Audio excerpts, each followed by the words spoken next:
Hello everybody, and welcome once again to another American Idol recap. We got a big show this week, top three contestants left. They each sing 2 songs, a judge's pick and a personal pick. And we get earpieces. Yep, this is the week, I guess, American Idol decided to open up all of its technical accoutrements to help each contestant sound that much better. So, I don't know, just an observation to me. I thought, when did we get earpieces? What? I don't have an earpiece. Can I get an earpiece? I'd love to have an earpiece for this recap. I just couldn't put one together fast enough for this recap. So let's get right to it. 3 contestants. First person that goes is Danny Gokey. Paula chooses Dance Little Sister by Terrence Trent D'Arby for him to sing. Great artist for him to sing, same vocal range. Not so excited about the song. I would have much rather heard Wishing Well than Dance Little Sister. But Danny goes out there, sings it pretty well, dances around a bit, really tries to sell it. For me, felt a little flat. It fell a little flat even, and I just didn't like it as much. I thought he could sing well, he can sing well, and they keep saying that over and over. They keep saying, man, you sing so well, you sing so well, but they don't really say anything about the particular performance in question. Do you notice that? His second song choice, the one that he picked himself, Joe Cocker's You Are So Beautiful, again, sounded great. It's a good song to sing, but for me, I just didn't feel it. And again, for the second week in a row, Danny Gokey bored me. I didn't get it. So I think he's in real danger this week. Second contestant we have is Chris Allen.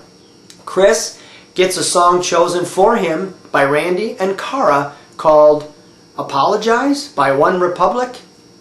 I don't know, never heard of it. I have no idea what the song is. I don't even know who One Republic is. So, he comes out, sings it. I felt the piano drowned him out a bit, but there were really nice moments in that song that I think we really did see the Chris that everyone likes, that I've really come to like in this competition. But that particular performance, was alright. But his choice of Kanye West's Heartless, amazing.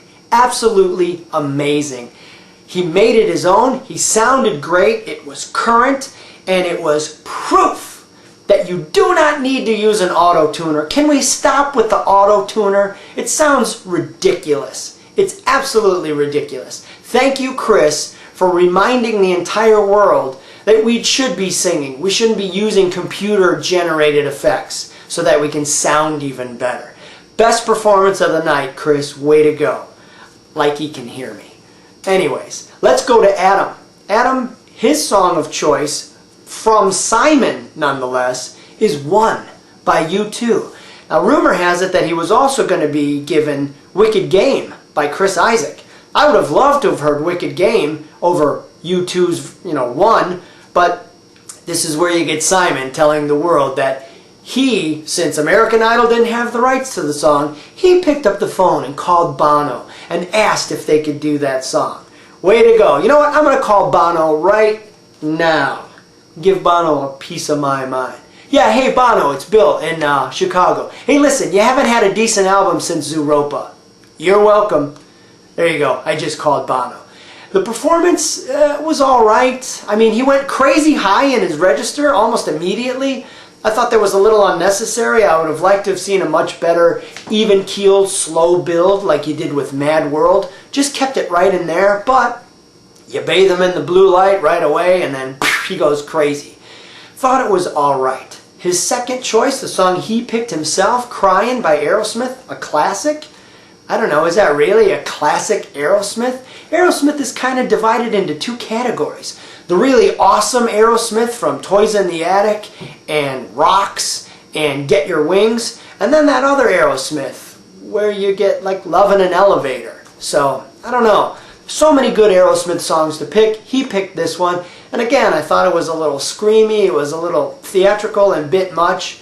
I don't know. I think Chris had the performance of the night with Heartless, which saved him, because even as much as they're going to tell you it's a singing competition, it's also a fan competition. How many fans do you have? That's how Allison got screwed last week. She didn't really have a fan base. She was way better than Danny. Danny laid a turd in front of 35 to 40 million people. They never commented on it, which was a nice little psyop thing from American Idol. And he was alright because of his fan base. This week is going to be so close because each one of them have a fan base. There are Adam fans, there are Chris fans, and there are Danny fans. There isn't really any crossover. So whose fans are going to save them this week? I think Adam's going to be alright. And I think Chris, because he did so much better with the Heartless, and Danny kind of was mediocre in both of his songs, I think this is going to be the week that we get the shocker that I predicted last week. I think it's going to be a Chris and Adam final, because I really think that Chris nailed it with that. I know I keep saying that, but anyways, that's my point. What else do you want to talk about? The crazy Paula-Simon relationship? Come on, you guys, they're probably dating in real life, so you can't just save it for 40 minutes while you're shooting a live television show? I think it's kind of juvenile. Like, Paula's crazy. Everybody knows Paula's crazy, but like, do you have to keep showing people week after week that you're crazy? I don't know. I think it distracted from the show. It was a little uncomfortable in the beginning with Danny and Ryan on the stage, and you know, they wouldn't go to the camera because Paula's being choked by Simon. I don't know. It's just the whole thing is silly. So that's my pick. I think Goki goes. It's going to be an Adam-Chris final, and I can't wait to see who's going to win it, because I think if Chris really nails it next week and Adam just kind of does another performance situation like he did this week, I think it's going to be a little bit closer. But if Adam comes out and just knocks it out of the box, it's going to be another landslide victory, and Adam's going to be your Idol winner. So that's my recap. Thanks for watching, and we'll see you next week for the big finale.